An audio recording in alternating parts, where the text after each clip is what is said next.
깊이 잠들어서 낭패를 본 경험이 있으신가요? 설교 준비하다가 제가 겪었던 몇 가지 에피소드들이 떠올랐습니다.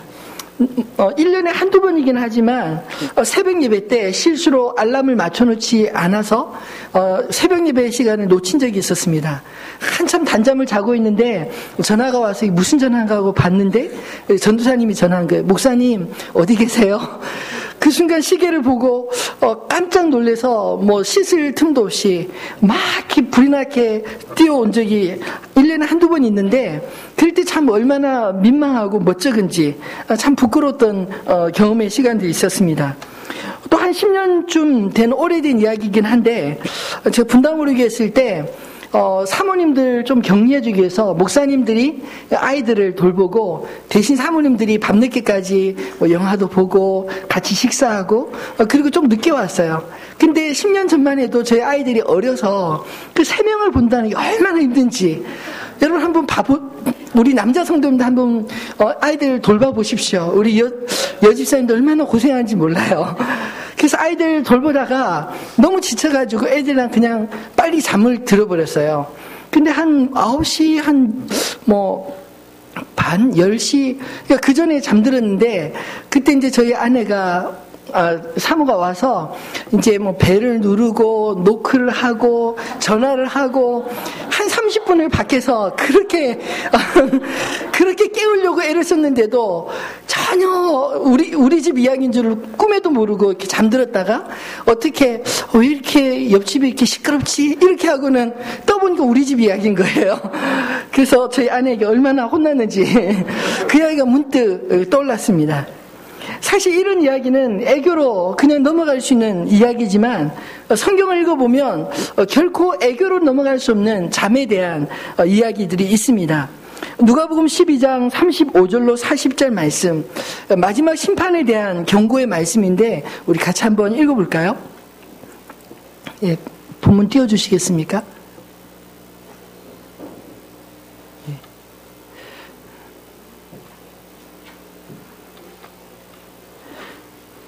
찾으시죠? 찾는 게 더 떴습니다. 우리 한 절씩 같이 읽어볼까요? 허리에 띠를 띠고 등불을 켜고 서 있으라. 너희는 마치 그 주인이 혼인집에서 돌아와 문을 두드리면 곧 열어주려고 기다리는 사람과 같이 되라.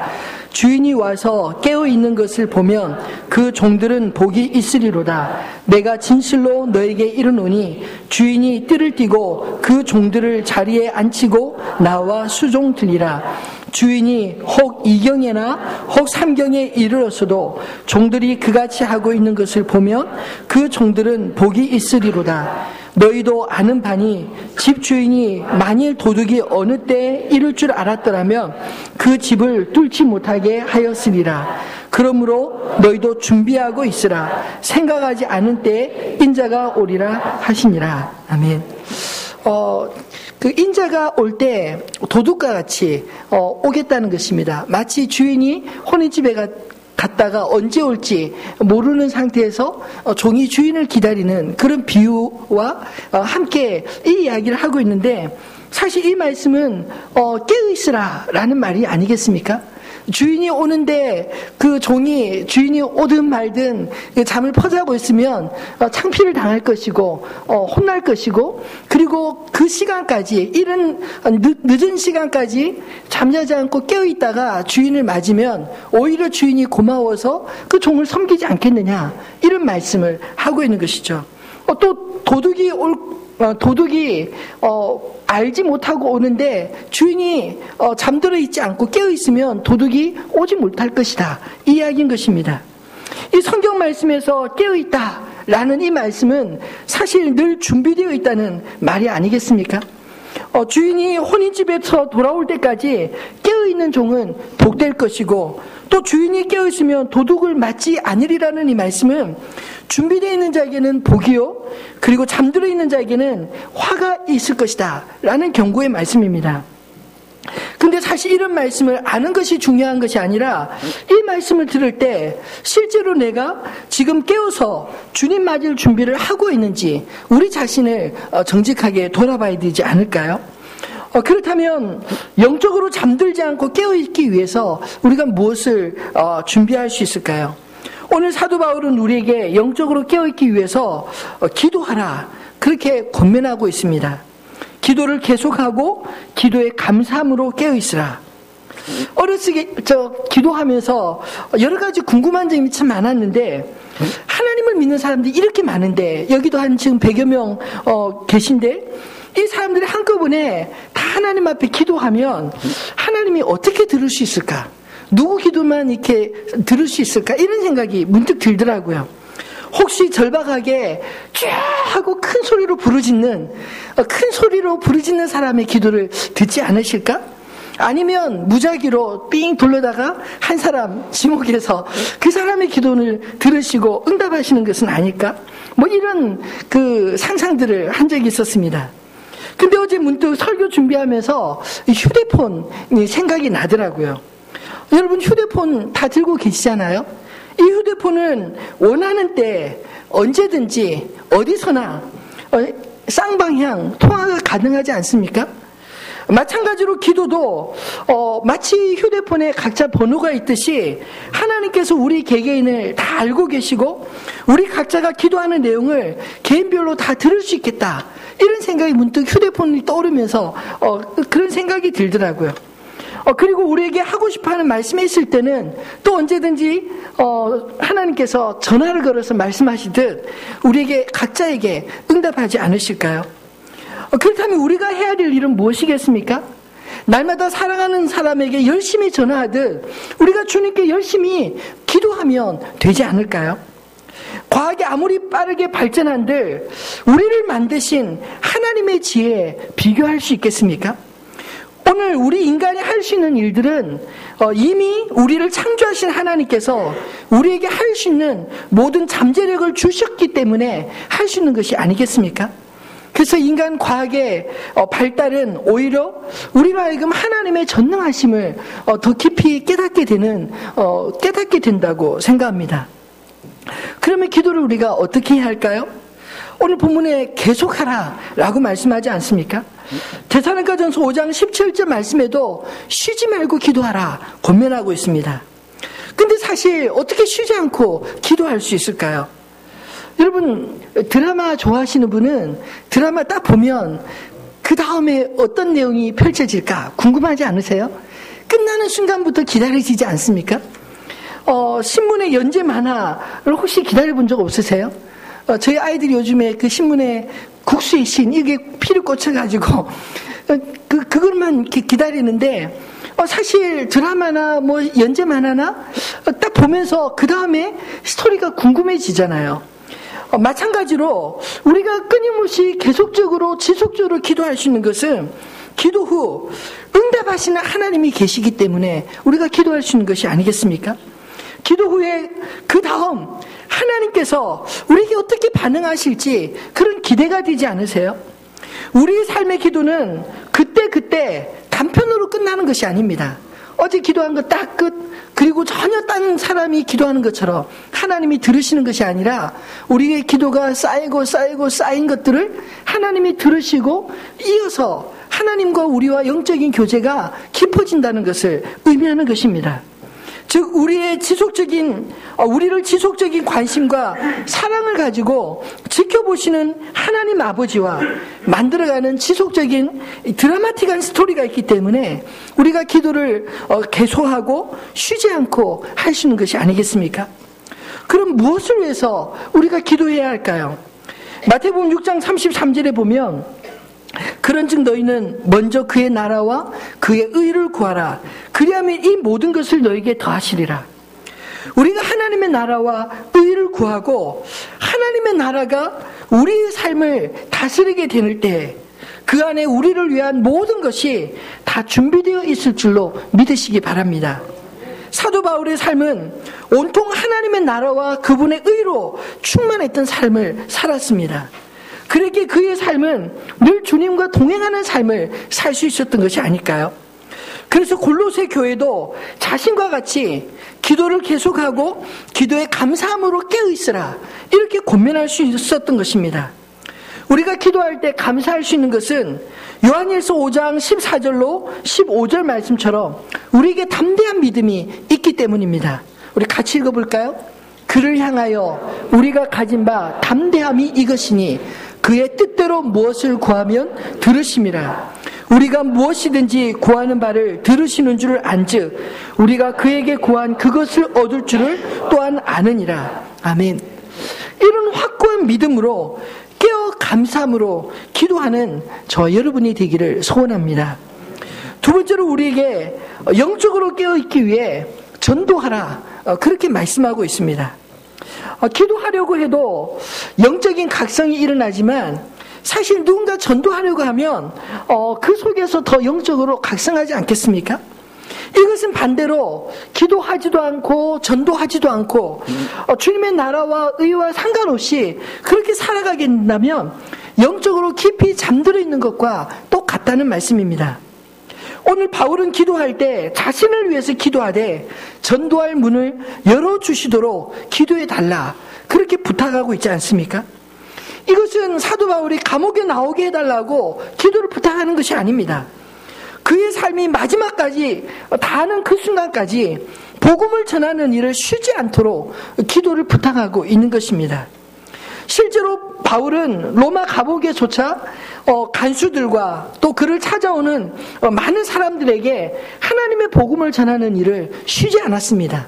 심지어 옥중 서신이라고 하는 그런 서신들도 교회에 대한 안타까운 소식, 또 교회에 대한 사모하는 마음들이 들 때마다 그 감옥에서조차 교회들을 위하여 기도하고 또 권면하는 그런 편지를 쓰지 않습니까?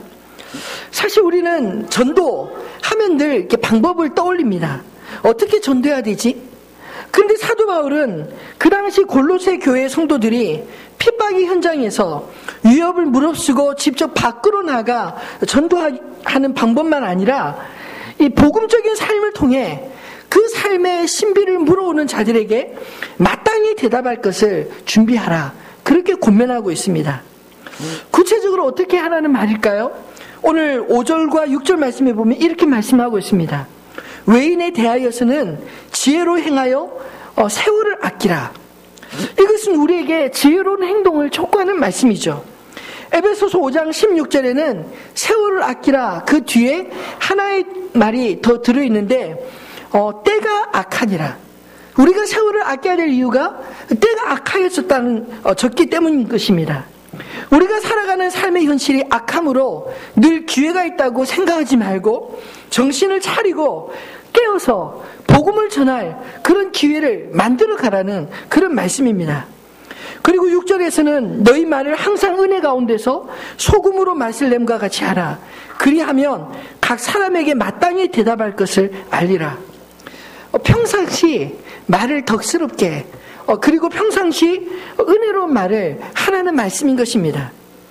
그러면 각 사람의 필요에 따라 때에 맞는 말을 알게 되리라.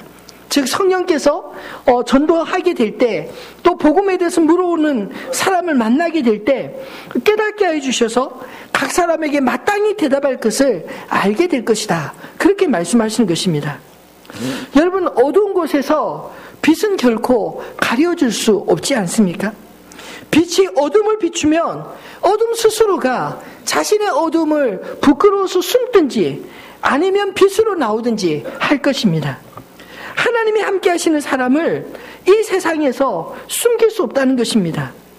하나님을 모시고 살아가는 경건함과 진리 안에서 자유한 그 믿음으로 살아가는데 어떻게 세상 사람들에게 몰라볼 수 있을까요? 숨겨질 수 있겠습니까? 우리가 늘 복음에 합당하게 살면 어둠 속에서 길을 찾는 사람들이 찾아와 물어볼 것입니다. 당신은 도대체 어떻게 이렇게 살 수 있습니까? 나 같으면 이런 상황을 만나면 아마 좌절하고 낙심하고 포기하고 싶을 텐데 어떻게 그 속에서도 그렇게 미소를 잊지 않고 그렇게 담대하게 살아갈 수 있습니까? 그렇게 물어올 때가 있지 않을까요? 그럴 때 우리에게 우리의 삶의 비결이 있잖아요.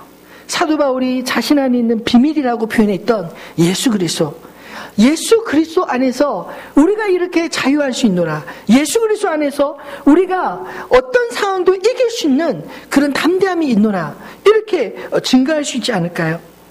여러분, 우리 마음이 준비되어 있으면 하나님께서 들을 준비가 되어 있는 사람들을 만나게 해주실 줄로 믿습니다. 복음을 전할 준비가 되어 있으면 하나님은 복음 전할 그런 기회로 끊임없이 인도해 주시는 것입니다. 또 전도의 현장으로 나아가면 성령께서 내가 염려하지 않아도 전도할 말들을 예배해 주신다고 말씀하십니다. 여러분, 전도해 보셨나요? 저도 전도하면서 참 놀랍고 신기하다고 생각되는 게, 사람 만나서 전도하다 보면 내가 언제 그런 생각을 했지? 할 정도로 그 말이 술술술 나올 때가 있습니다. 그것들을 깨달을 때마다 전도는 내 힘으로 하는 게 아니구나. 하나님께서 할 말을 예배해 주시리라 하신 말씀이 이런 것이구나 깨닫곤 합니다.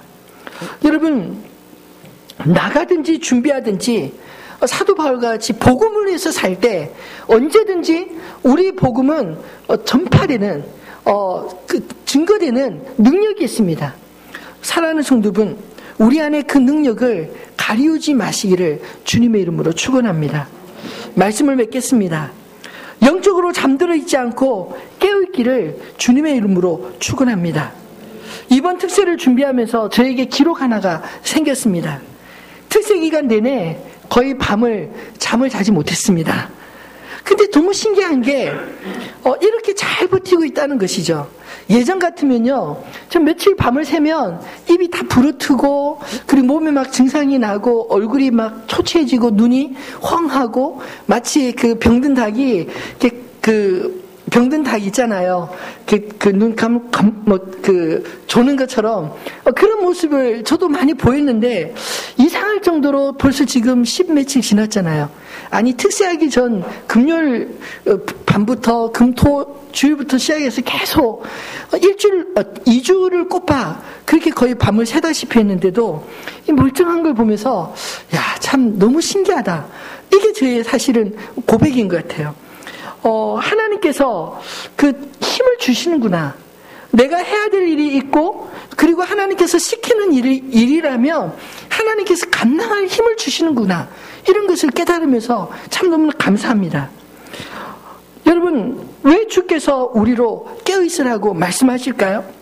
베드로전서 5장 8절 말씀처럼 우리가 근신하여 깨어있지 않으면 삼킬자를 찾아다니는 두루 찾아다니는 사자의 밥이 될 수 있기 때문입니다. 사단이 우리의 믿음을 빼앗아가고 우리의 심령을 비추는 그 빛을 빼앗아가면 우리의 마음에 어두움이 들이오게 된다는 것이죠. 여러분, 염려와 근심, 두려움, 이런 것들이 우리 마음에 가득한 이유가 무엇일까요? 말씀을 역으로 비춰보면 지금 내가 영적으로 깊이 잠들어 있다는 것이 아니겠습니까? 사랑하는 성도분, 여러분 안에 염려와 근심과 두려움이 있다면 여러분 그것을 분명하게 말씀 가운데 깨달으시기 바랍니다. 내가 지금 영적으로 잠들어 있구나. 이 영적인 잠에서 깨어나려면 어떻게 해야 될까요? 오늘 말씀처럼 기도와 전도, 이 두 가지가 우리 영이 깨어나는 그런 방법이 되어질 줄로 믿습니다. 영적인 잠에서 깨어나면 염려와 근심이 변하여 찬송이 되고 두려움이 변하여 감사가 되어질 줄로 믿습니다. 에베소서 5장 14절 말씀해 보면, 그러므로 이르시기를 잠자는 자여 깨어서 죽은 자들 가운데서 일어나라. 그리스도께서 너에게 비추시리라 하셨느니라. 사랑하는 성도분, 주께서 오늘 이 시간에도 우리에게 은혜의 빛을 끊임없이 비춰주시는 줄로 믿습니다. 주께서 비추시리라 말씀하시면서 우리로 하여금 명하십니다. 잠자는 자여 깨어서 죽은 자들 가운데서 일어나라. 오늘 우리가 이 주님의 음성을 듣고, 그리고 오늘 이 시간 우리에게 빛 비추시는 주님 앞에 나아갔을 때 우리의 영혼이 깨어날 줄로 믿습니다. 오늘 이 새벽이 저와 여러분의 영혼이 깨어나는 복된 은혜가 있기를 주님의 이름으로 축원합니다.